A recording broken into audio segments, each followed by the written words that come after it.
ยิ้มได้ไหม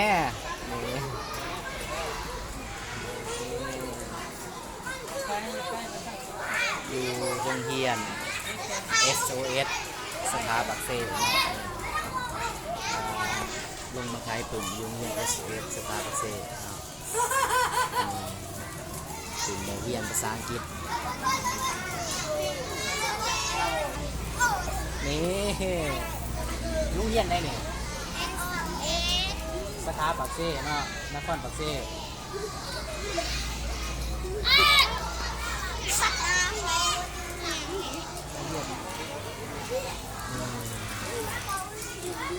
ฟังดิสบายดีเนาะสำหรับมื้อนี้เนาะดอนเพลงสตูดิโอก็ได้มาลงโรงเรียน SOS เนาะประจำสาขาปากเซ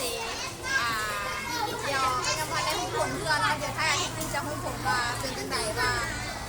เส้นปีมันจะเป็นจังไดหรือว่ามันจะ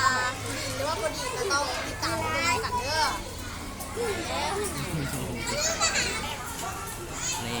มันมียังเนี่ยราคา25,000กีบมันมียังเนี่ยมีปื้มภาษาอังกฤษปื้มระบายสีแล้วก็โซสีเอามาขายวันนี้ได้มึงเอามาอยู่ปอได้ก็ได้ไงเลยนี่เบิ่งเอาเนี่ยเรียกอยู่ปอได้นี่โอซีดีวะแถมมาจองนี่บ่แม่เนี่ยนี่บ่ขี้ลือประจำของปหานี่แถมมาจองอันนี่บ่อันรับหนึ่งของปหาดินี่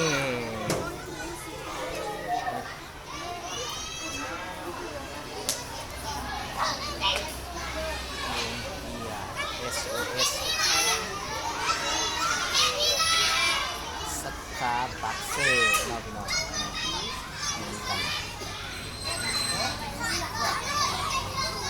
ขี้ลือว่าเนี่ยขี้ลือว่าเนี่ยยุบอะไรนะพี่มาบอกซื้อแนะนำซื้อดิซื้อยังเอาว่านี่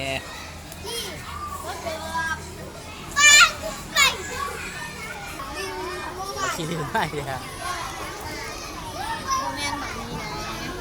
นี่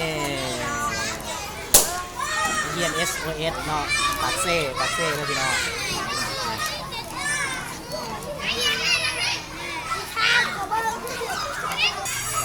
ที่แกงข้าวหอมแล้วสะอาดดีเนาะเฮียนเนาะสะอาดสวยงามมาเฮียนซื้อยังนะกูไร